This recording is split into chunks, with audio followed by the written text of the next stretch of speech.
પંચમહાલના શહેરા તાલુકાના મોરવા રેણા પંથકમાં કમોસમી વરસાદ પડ્યો હોવાના સમાચાર છે। શિયાળામાં ભાદરવા જેવો માહોલ અહીંયા સર્જાયો છે।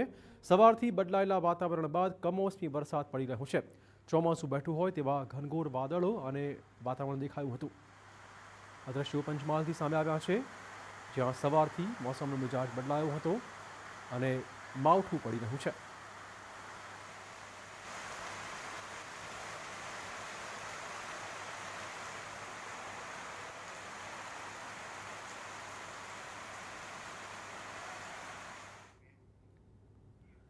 મહીસાગરમાં પણ વાદળછાયા વાતાવરણ બાદ માવઠાનું સંકટ આવ્યું છે। સંતરામપુર નગરમાં છૂટો છવાયો વરસાદ પડી રહ્યો છે। કમોસમી વરસાદથી વાતાવરણમાં ઠંડક ચોક્કસ પ્રસરી ગઈ છે। વરસાદ પડતા ખેડૂતોના માથે ચિંતાના વાદળ ઘેરાઈ ગયા છે।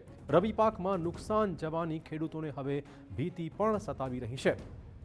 તો આ દ્રશ્યો મહીસાગર જિલ્લાથી સામે આવ્યા છે, જ્યાં પણ માવઠું પડ્યું છે। કમોસમી વરસાદથી ખેડૂતો હવે ચિંતાતુર। રવિ પાકમાં મોટું નુકસાન પહોંચશે તે પ્રકારની ભીતિ હાલમાં ખેડૂતોને સતાવી રહી છે। આ બે દ્રશ્યો છે આપણા ટીવી સ્ક્રીન પર। પંચમહાલમાં પણ કમોસમી વરસાદ અને સાથે મહીસાગરમાં પણ કમોસમી વરસાદ। વધુ વાત કરવા જોડાશે અમારા સંવાદદાતા નિકુંજ। આ માવઠું ચોક્કસ મુશ્કેલી સર્જનારું સાબિત થશે ખેડૂતો માટે।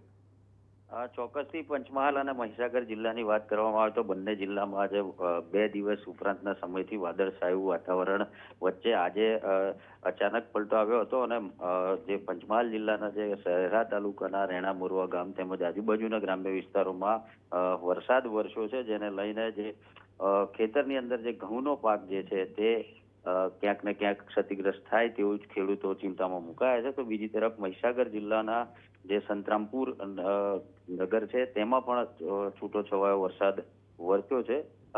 કુલ મિલાવીને વાત કરીએ તો ઘઉં, બાજરી, મકાઈ, મગફળી જેવા જે અને ઘાસચારો ખાસ કરીને જે છે અને હવે ઉનાળાની સિઝનમાં જે આંબાનો જે મોર આવેલો છે તેને પણ ક્યાંક ને ક્યાંક નુકસાન થાય તેવી ખેડૂતોમાં ચિંતા પ્રવર્તી છે। ધન્યવાદ નિકુંજ તમામ જાણકારી બદલ। તો માવઠું ચોક્કસ આગામી દિવસોમાં ખેડૂતો માટે તેમના પાક માટે મુશ્કેલી સર્જશે। પંચમહાલ અને મહીસાગરના બે દ્રશ્યો ટીવી સ્ક્રીન પર છે। અહીંના અલગ અલગ પંથકોમાં આજે સવારથી જ મોસમનો મિજાજ બદલાયો છે અને ચિંતા કરાવનારું માવઠું પડી રહ્યું છે।